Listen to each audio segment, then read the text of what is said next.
I am Dr. Corey Howard, an anti-aging functional and regenerative medicine specialist with board certification in internal medicine and trained in gastroenterology, here to discuss some topics. I've been in practice for nearly 30 years almost, and have a lot of experience in both personally and professionally in the topic I'm going to discuss today. And it was interesting that I really wanted to discuss this because it's a topic that I find that so many people feel this way and they feel it's abnormal, that I thought I would just start talking about it today and just see how it goes.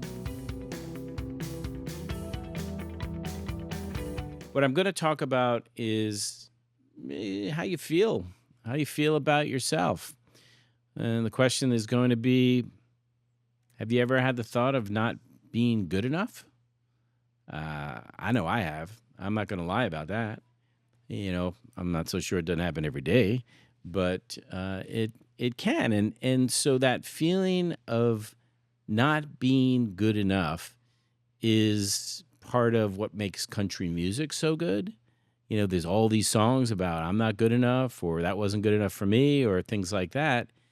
And then there are times where it gets to a different degree where it's, I can't believe that I've done this or that, or that's not really me, and they don't believe it. And so, interestingly, a lot of very successful people feel exactly the same way. And my experience is that pretty much everybody feels that way from time to time. In fact, the statistics are 85% of the population feel that they're not necessarily good enough at times. And I just want to talk about it because I've experienced it. People in my family have experienced it, friends, and they make it like it's a bad thing. I think it's something that actually helps you. Have you ever felt like that? Yeah, like consistently. I struggle with it in the sense of I think there's a toxic part of it, and I know you're probably going to get into it, but I will teeter on the toxic aspect of it to where I don't feel I deserve something. And in that case, I'd be interested to get your perspective on what that does for the human psyche in that way, where it's one thing to not feel like you're good enough, and then it's not another thing, at least how I view it is it's another thing to feel like you're like what you got, you don't deserve, it's just interesting. Yeah, and that actually is called the imposter syndrome. And that's the topic of today, Hmm. is the imposter syndrome. You just nailed it, and I didn't even prep you on that. Yeah, so imposter syndrome is exactly that, where you feel that you don't necessarily deserve the things that you've had in your life, or that they're not true. So if somebody gives you praise, you kind of downplay it. And there's some very big factors here. They have to do with self-doubt. Your success wasn't really yours. You just got lucky, kind of thing. Fear that you're going to be exposed if somebody really finds out the real you underneath there. Maybe you're a perfectionist. That's part of it. So there is no such thing as perfectionists. You strive for it, but people that strive for it too much feel like they're never good enough. Overworking kind of puts you in that way, and compensate. You have to compensate in some way. And then one of the things I just mentioned was discounting praise. So if somebody says, "Hey, you did a really good job," you're like, "Yeah, I don't really think so. I don't see it that way." Now, on one hand, it's like a driving force to help you become more successful. It becomes a problem when you focus on it all the time and you really start to believe it. And the reason why that's important is because the way that your brain works, it forms neural patterns. And the patterns occur through repetition. So if you want to play basketball, you're going to shoot, you're going to shoot, you're going to shoot, you're going to have some neural pathways that that whenever you shoot a certain way, that you have a higher probability of it working or going in. And the same thing happens with positive thoughts and negative thoughts. And the more that you have of one or the other, the more you believe that they're true. It doesn't mean that they are or not, but that's your reality, right? So you've got perception, and then you've got reality. And sometimes they match and sometimes they don't. And that's where we have to really think about it. Now, where did all of this come from? Are we just a society that's, has these problems? Well, I would say the first place it came from is survival. You have to survive in the environment. And in order to do that, you've got to be constantly looking for what is wrong in the environment. So we're kind of programmed that way. In fact, back in the days where, language wasn't a thing yet, and you were standing outside of your cave looking at the thing next to you and it looked kind of like you, and then you looked out into the woods and you saw a thing with big teeth and long hair, didn't look like you, that could be danger. So you were like, okay, that's wrong. So we're constantly seeing what's wrong, even if things are right in the environment. But it also could have to do with your family and how you were brought up. Did you have a dinner time? Unfortunately, these days, dinner became just something that you have to do versus something that you really should want to do, more than just a fuel time, get everybody ready, eat real quickly. No, it's a time for sharing and building family dynamics and having conversations, both good and bad, and having kind of an open forum for that to happen. When you go into a new environment, you may feel like I don't know anything, so I can't help.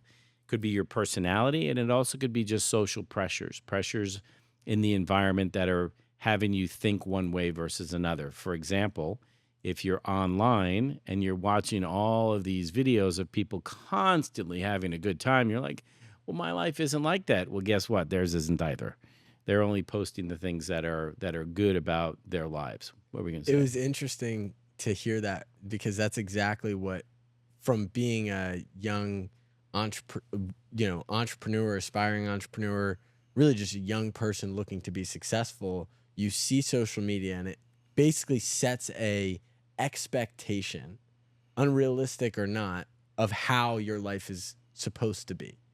And for my life, most of my depression, most of my anxiety, most of my mental challenges that were like put on by me were from the idea of I was trying to match an unrealistic expectation of what my life should have been. Yeah, and you know what happens is that since social media, that anxiety depression scale has gone like this. Mm-hmm. And it wasn't until I recognized it right away. And so I tried to stay away. And then the people are like, well, why aren't you on social media? I'm like, that's why. But, you see this and you look at it and you're like, man, my life isn't good enough, or I'm not good enough, or I want that boat, or, I could be a young guy at 17 and I want to start a business with absolutely no experience in anything. What do you offer? How do you do it? How do you go from? Doesn't mean it's not possible, but it's good to have mentorship Mm-hmm. and learning from other people so that you cannot make the same mistakes that other people made, and that is helpful as well. But the drive to want to do something on your own, to be an entrepreneur early on in life, just means that you are able to take and accept a big risk, because the amount of risk that you accept in your life is proportional to the amount of success that you will wind up having. I wish I'd said that, but I didn't. But that is just a true statement. Now, if we look at different types of what we're talking about for imposter syndrome, is really going to be, again, I mentioned the perfectionist. We already got that. The person who is a Superman or Superwoman, they feel like they, have to achieve everything. They have to be not only perfect, but that's it. They could be a soloist where they feel like, hey, I'm a one-man band. I don't need anybody else around me. Then they find out, you know what? It's better when other people are around you. And in fact, when you look at longevity and you talk about that in terms of relationships, it turns out that the places around the world that people live the longest have groups of people that they just sit around and BS with. In certain parts of the world, such as Okinawa, it's called a moai, where they get together and they probably maybe bitch about their husbands or wives, but they have a good time doing it. But that all helps with longevity. So, being solo and lonely, and we talked a little bit before, is a big deal. And so you start to think about this, and I want people to understand that it's normal, that most people feel like that. You don't have to not feel like that, and at any age. So as we get older, when we're young, well, the reality is you don't know a lot of stuff, but that doesn't mean you can't learn, and that doesn't mean you don't have value. You don't have to just sit around and listen all the time. You interact and let your neural patterns start to grow and see how things are, and find a group of people that you want to be around. You become the average of the 5 people closest to you. Mm. So you become the average of the 5 people closest to you. So you surround yourself with good people.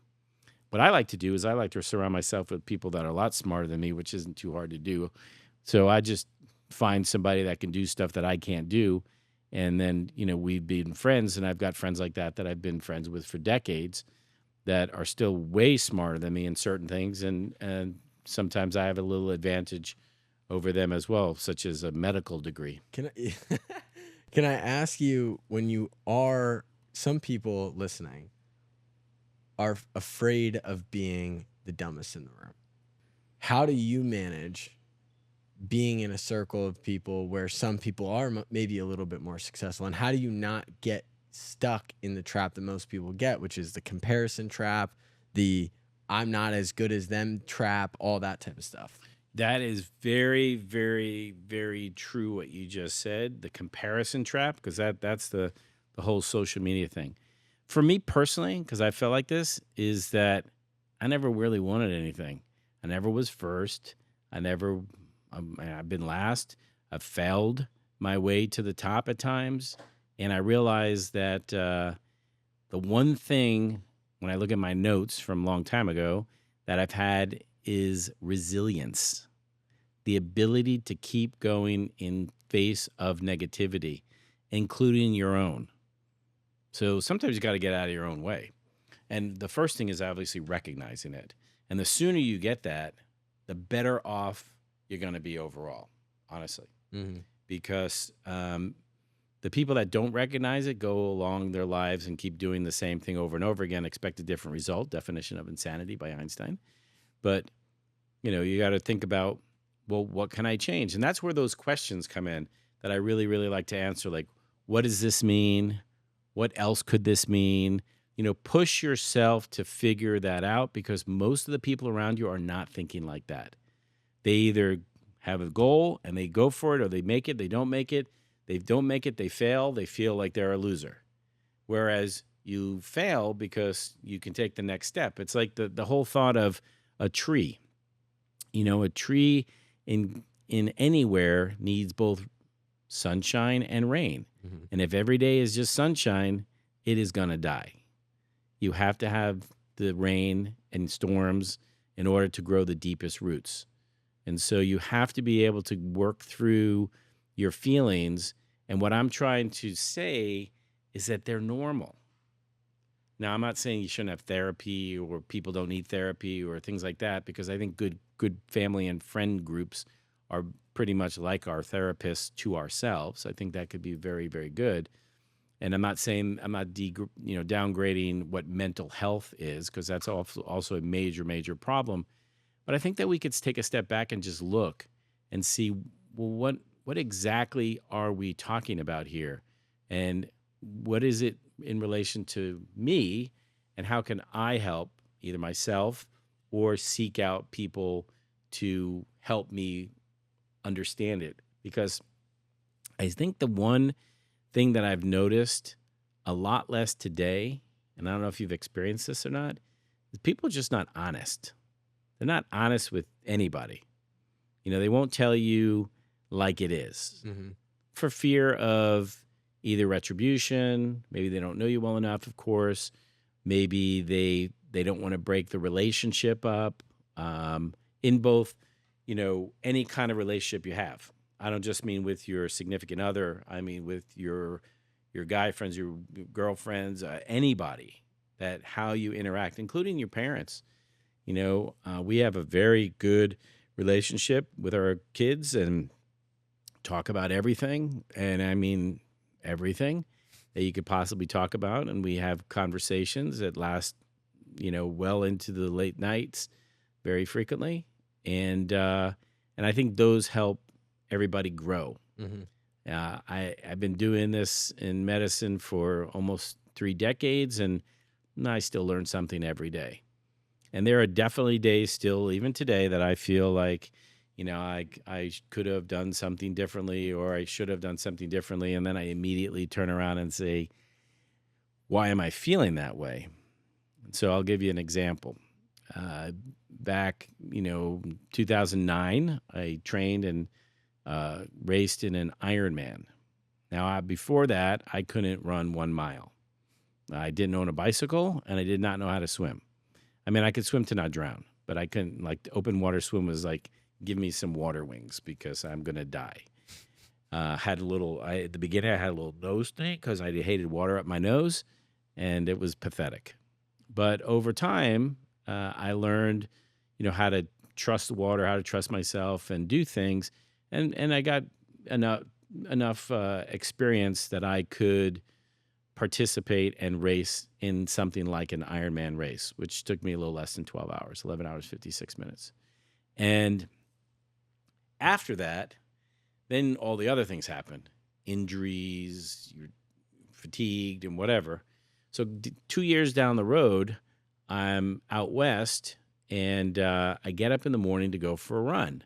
Now, I hadn't been in the same kind of shape that I was during Ironman, but then again, that's a special kind of shape, as you know.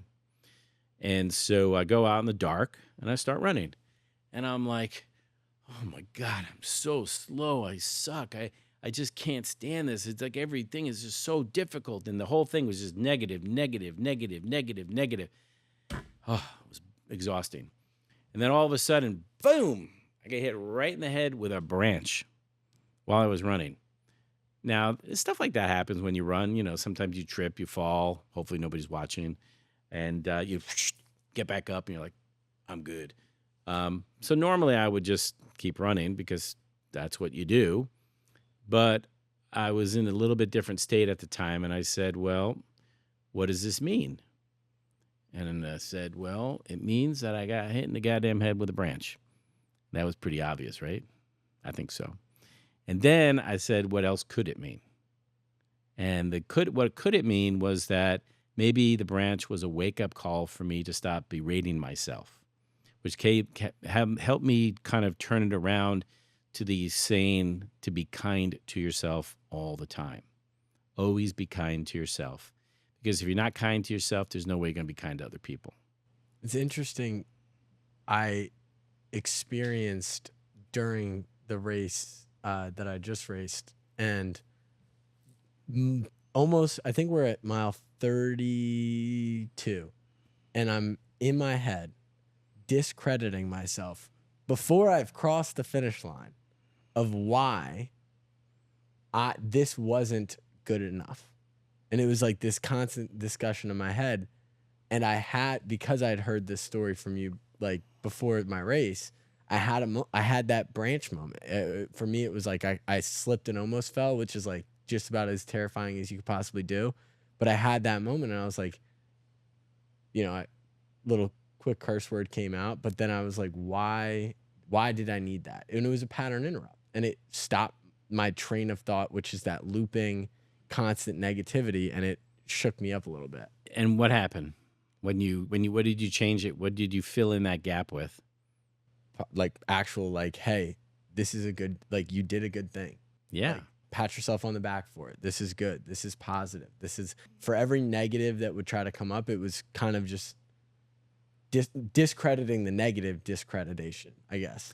Well, the funny thing is that so many people of every single age feel like this, which is mind-boggling, but it happens. And you could be a CEO running a $250 million company. They still get these moments. They just don't make them public, but they do with some of their friends because everybody knows that everybody feels like that. So in this particular instance, conceptually, what you have to do is you have this thought, but you have to replace it with something else or it comes right back.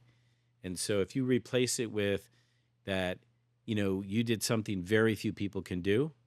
Of course, when you're doing it, you think everybody can do it because everybody around you is doing it, right? Like an Ironman in our town. I mean, there's everybody can run an Ironman, right? Or a marathon or whatever. And realize that the very small fraction of the population in the world can actually do something like that. So it is really good. Now, also, when you're at that point, there's other factors involved at that point for you because, your nutrition is off, your blood pressure, everything is all out of whack. And holding it together is the key to success. because that happens in everything. So when you're an entrepreneur and you start getting into something and you start failing, it's not like, okay, let me just try something else. Sometimes you got to stick with the plan Mm. and you just keep going. And because you know that if you stick with the plan, you're going to make it. So that resiliency, that ability to persevere, to never give up, to never give up. In fact, when I graduated high school in my yearbook, that is one of the things that I wrote down is to never give up. And that's what I was known for. Do you think people give up because, and this has happened in my life, where I've actually had to start framing things as things are going to be default difficult versus some people live in a kind of delusional world of everything is supposed to be good all the time. And it But what creates happens? What happens to the tree? exactly It dies. exactly. Now, it can't be. It can't be. But you have to be willing to accept both. I mean, it's good if things are good. Uh-huh. You know, it's like, real estate. When it's good, it's good. When it's bad, it's really bad. Same thing in other industries. It's not the only one. Yeah. So how do you get through that? Well, you have to believe. You have to believe in yourself. Yeah. Because if you don't believe in yourself, nobody's going to believe in you. And if you don't have that, then this thing called imposter syndrome and not feeling good enough rears its ugly head over and over and over and over again. Now, if you can use it as a positive, as a driving force to make you go those last 3 miles, Mm-hmm. well, use that as a metaphor to do everything else in your life. Okay? Whatever it is. You want to become, a top producer of shows. Thank goodness we have one. But no, I'm just kidding. But if whatever it is that you want to do, just break through it. Find what it takes to do that, and don't give up. And when things don't go right, like people are not following, people are not resonating, pivot. Yeah. Make whatever the next step is. Understand the data and go from there. But again, if you use the last 3 miles, I mean, you can write something about this, the last 3 miles. Yeah. It's true in marathons and stuff, by the way, too, because they are the most difficult. The last 3 miles is where you get all your gain. It's like we talked a little bit about testosterone, and not to bring that into a whole imposter syndrome conversation, but, when do you get enough testosterone, or how do you naturally build it? It's those last couple of sets that you really push yourself to do is where you get the next level of growth from. Yeah. Now, technically, it increases the number of mitochondria and does other stuff. But at the end of the day, the last 3 miles. There's a story which the guy is like 3 feet away from gold. And so what happens is this guy out west basically found gold, and then he thought there was a vein there, and he heard about it, sold everything he had to buy the equipment, dug and dug and dug and dug and dug for years, and never got there, ever got there. And what did he do? He quit. And he quit, and somebody else came in who happened to understand geology and all of the stuff that's necessary to find where a vein of gold might be, and dug in a very specific spot and found gold. Now, that person obviously became very wealthy. But what did the other person do? I think he started one of the first insurance companies in the United States, and wound up doing mighty fine by learning what went wrong and how to never quit. And so quitting is the thing that gets everybody, because you could just be at the goal line, and in order to you got to push that much harder to get over it. And sometimes you're doing it and you just don't feel that you got it in you, or you don't deserve it. So why should you try that? Or you're not really smart enough. I didn't go to, graduate school, or I didn't get a degree in whatever. And so therefore you don't feel that you're worthy. And that's not true. It's funny because now that I'm thinking about what my last 3 miles were actually like, there was this thunderstorm rolling in, and we're still at elevation. So you're talking, I don't remember what the elevation was, maybe 4,000 feet in the air. And they were literally said in the pre-race interview, they were like, hey, when there's thunder and lightning, you got to get down elevation as much as possible. And my brain was playing these tricks on me all in that lead up of like, you don't deserve this. You shouldn't be celebrating this. And then I had this loop in my head that was like, you're going to be the guy that is running this race right now and is going to get struck by lightning and you're not going to finish it. And it was the craziest conversation I was having with in my brain, where I was like, I couldn't let myself just accept the fact that I had just done 31 miles and I only had 3 miles left. And all I had to do was just 1 foot. The way that you just described that is crazy, how our brain just kind of makes up these fables and just force feeds it to ourselves. So it's the story that you tell yourself. Mm-hmm. And that's a whole big part of the story that you tell yourself when you're feeling down. And it could be that you're not good enough, or give you a bunch of reasons why you think you're not good enough. But I will tell you that at the end of the day, those last 3 miles were the ones that gave you the biggest growth, and help you understand that what is possible is anything.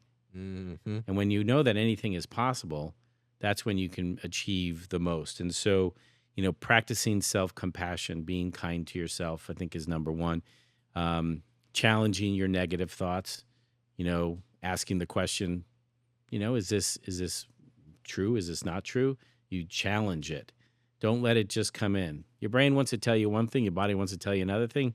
You be in charge. Find other people that are like you, or that are, that you think you could learn from, you can support in one way or another. Making sure that you're happy and you're achieving.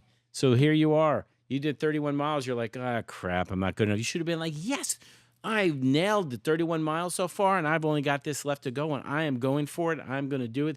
You put that positivity in there. Now, again, just because you have a goal and a plan doesn't mean you're going to reach it, but, you give yourself the best chance possible.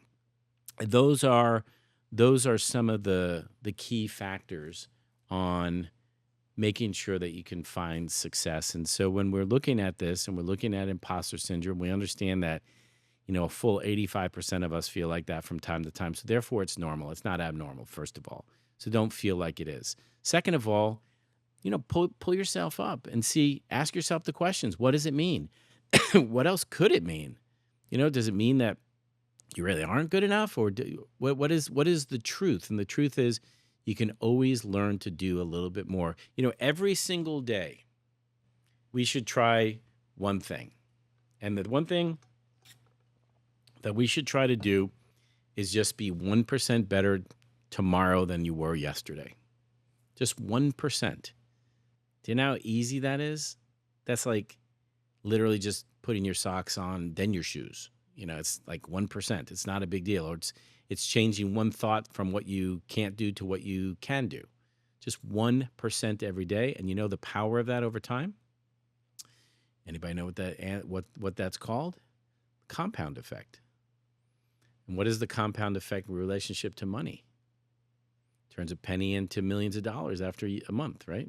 Mm-hmm. A doubling of time. So that's the compound effect, is 1, then 2, then 4, and so on and so forth, right? And that's the same that you could do with your emotional strength, and your overall ability is just take it every day, just one little bit better than you were yesterday. And it's okay to say that you found something wrong, because we all screw up every day. I know I do.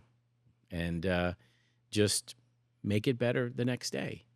And doing that and having these thoughts and pushing yourself to the next level and making sure that you try to change your own personal paradigm every single day is the key to helping you understand that feeling bad about yourself is a normal thing. Feeling good about yourself is also normal, but you got both inside of you, and all you got to do is take that switch and turn it around. And instead of waking up and saying, God, my hair, my face, my body, look at yourself and go, damn, I look good today. Because that's what you should do. And you start your day like that, and you got that 1%, boom, right there. Anyway, Dr. Corey Howard talking a little bit about a topic that's a little bit sensitive, but hopefully we touched on it. If it was interesting to you, we'd love to talk more about it. Thank you very much for your comments today, all unscripted. I wish you guys well.